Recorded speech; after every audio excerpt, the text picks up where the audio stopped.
যারা চাকরি হারা, যারা আন্দোলন, তারা পড়ে গিয়েছে, নিচে পড়ে গিয়েছে, তাদেরকে পড়ে গিয়েছে, অসুস্থ হয়ে পড়েছে।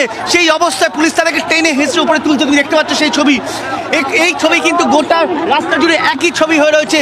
পুলিশের তরফে কিন্তু প্রথমে তাদের পেছনে অনেকটা ধাওয়া করে তাদের পেছনে এলো, তারপর কিন্তু এভাবেই তাদেরকে টানা হেঁচড়া করে চ্যাংদোলা করে গাড়িতে তুলছে। সেই ছবি গৌরব দেখাচ্ছে।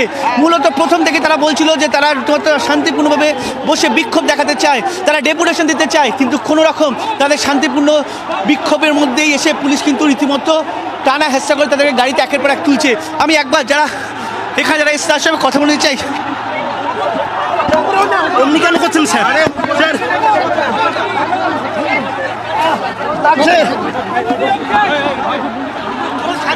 লজ্জা লাগে না? পুলিশের লজ্জা লাগে না? ডিএ পায় না?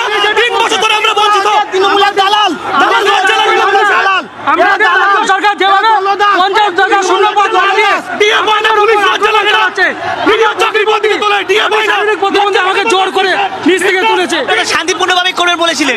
শারীরিক প্রতিবন্ধী আপনারা শান্তিপূর্ণভাবেই করবেন বলে শান্তিপূর্ণভাবে এবিসি ভবনে আন্দোলন করছিলাম।